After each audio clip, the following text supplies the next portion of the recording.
Oke pemirsa RO, kita kembali lagi dalam program RO Raja Olah. Olah sana, olah sini. Mandum taulah. Mandum taulah. Oke, baik, masih kedua narasumber kita yaitu Bung Saifan Nur bersama Yuliar Karis juga di sini di studio kita masih tetap pembahasan yang sama tentang masalah seni, bela diri dan seni perfilman laga. Tentunya kita akan membahas secara detail kembali untuk sesi berikut ini. Kita kembali lagi ke Bung Yuliar ini. Beliau salah satu bintang laga, komedi dan juga bintang klip lagu-lagu daerah ya. Oke, bisa sedikit Anda menceritakan bagaimana trik film laga itu dalam segmen cara atau trik memukul. Tipu kamera. Misalnya seperti itulah. Apakah harus dengan sistem misalnya tonjoknya secara refleks reaksinya gitu, maksudnya bisa Anda sedikit memberikan cerita? Bisa. Jadi dalam seni perfilman laga itu ada yang namanya salah satu contoh aksi reaksi, gitu kan? Aksi reaksi ini dimanfaatkan agar gambar pada angle kamera tersebut dapat. Jadi salah satu aksi reaksi itu kita tidak, misalnya contoh menonjok. Menonjok itu tidak beneran menonjok, Bang. Ya. Remuk kita kalau beneran menonjok, nggak cukup pemeran. Ya. Nah, seperti itu.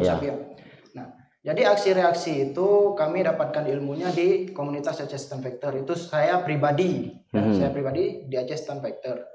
Di situ kami banyak juga ilmu-ilmu lain yang diajarkan oleh Bang Evan dalam seni bela diri dalam perfilman laga. Iya. Bagaimana itu laga kolosal, gerakan laga kolosal, bagaimana laga modern, kan banyak itu. Susah nggak kira-kira? Kalau awal-awalnya sih berat, kan? Susah. Fisik dulu. Mungkin Bang Saifan Nur lebih bisa menambahkan kembali memperagakan trik cara pukulnya bagaimana? Iya, baik. Seni action laga di dalam film itu dia harus ada kekompakan, kerjasama tim. Makanya seperti contohnya Jackie Chan. Kenapa dia bagus? Karena dia punya timnya sendiri. Jet Li, dia punya timnya sendiri. Tony Jaa, begitu juga yang lainnya. Bukan ujuk-ujuk Raja, kamu di sini. Nanti kamu berantem ya, adegannya kayak gini-gini. Enggak seperti itu, tidak. Enggak mesti grup Langkobang lah. Tidak. itu sudah menyalahi kodrat. Nah, semua itu kenapa pemain-pemain ini percaya dia sesama timnya itu karena mereka sering latihan. Nah, apabila ada tendangan terbang atau apa gitu yang dihajar kena kepala, tapi itu kontrol, mereka sudah kontrol. Yang menerima pun sudah ikhlas, nggak menghindar, dia justru ngasih. Nah, itulah butuhnya latihan, butuhnya kerjasama dan kepercayaan. Nah, dari situ teamwork inilah yang membuat suksesnya suatu adegan.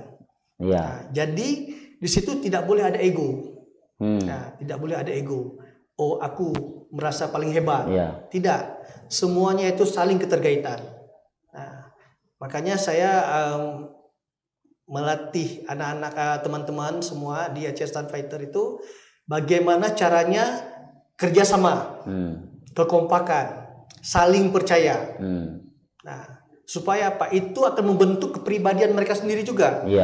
Supaya jangan ada rasa sombong, merasa tinggi hati. Nah, kita itu harus selalu saling percaya. Beriringan ya. Beriringan. Supaya kompak itu bisa membangkitkan semua itu bisa menghasilkan produksi yang bagus ya. Contohnya misalkan saya sama Bung Raja, nah, saya pukul karena Bung Raja nggak pernah latihan sama saya. Pasti akan takut kan? Nah, kalau saya sama Aris, karena sering latihan sama saya, dia percaya dengan saya. Mau saya tendang, mau saya pukul, dia ikhlas, cuma reaksi aja. Salah satu pukulannya bisa sedikit Nah, ini contoh. Ya, contohnya ya. Ya. Ini aksi reaksi, ini bukan pukulan nyata. Ya. Tetapi kalau di dalam film ini seperti nyata. Nah, contohnya. Itu. Gitu. Jadi langsung kontak dia ya. Ya, itu refleks dia. Aksi reaksi. Seperti itu. Ya, baik sekali itu. Terus kemudian selain Bung Yuliar Karis dalam kesehariannya ikut dengan di Aceh Stunt Factor, adakah kesibukan-kesibukan lain yang mungkin selama ini Anda tekuni di dunia perfilman Aceh, baik juga bintang klip? Yang terbaru ada nggak kira-kira sekarang? Kesibukan sih banyak. Banyak. Kan? Cuman kalau dalam perfilman untuk saat ini sih nggak ada. Kenapa tidak ada? Anda kan ini kan ada apakah pengaruh puku jauh blang, puku jauh beli, puka cemangku kan ya, itu. Karena pandemi, pandemi COVID. Berarti sekarang masa pandemi ya. Oh gitu. Nah, Bung Saifan, tadi kita sudah membahas tentang tingkat lokal di daerah untuk para abang-abang ini sendiri dalam Aceh Stunt Factor ya. Nah, Anda juga salah satu di Jakarta, yaitu sebagai stunt perform di The Well West Cowboy Show di Taman Sari. Ini kan langsung dipentas. Iya. Nah, ini ketika Anda di pentasnya itu apakah ditekuni oleh skenario dari arahan sutradara atau bagaimana nih? Baik. Di live show The Wild West Cowboy Show Taman Safari Indonesia itu adalah suatu pertunjukan aksi koboi yang langsung live gitu. Nah, di situ akan menampilkan aksi adegan-adegan koboi yang langsung berkuda, tembak-tembakan, fighting, terjun karena di situ kan ada ledakan, ada special effect-nya, ada ledakan jadi dinamit yang meledak di tower air di atas ketinggian. Langsung dia terjun ke bawah. Nah itu sistemnya bagaimana itu? Apakah sudah tinggal kita tampil aja dengan dari segi misalnya kalau propertinya itu apakah sudah langsung disiapkan di panggung? Misalnya kan aksi koboynya itu ada sistem misalnya koboy nunggang kuda misalnya. Nah, ketika nunggang kuda kan ada megang pistol salah satunya untuk nembaknya itu. Propertinya itu seperti darah atau ini bagaimana sih itu sistemnya? Ya di Cowboy Show langsung tuh nampak itu. Ya benar. Kalau Anda ada jalan-jalan ke Taman Safari Indonesia di Bogor, nah di situ ada wahana The Wild West Cowboy Show. Nah di situ itu pertunjukan langsung live. Nah di situ awal mulanya dibentuk tahun 2004. Oleh pimpinan Taman Safari Indonesia, Pak Jansen, Pak Tony Sumampau, dan Pak Frans Manangsang. Nah, beliau salah satu dari bos ini, dia main ke lokasi syuting untuk merekrut stuntman Indonesia.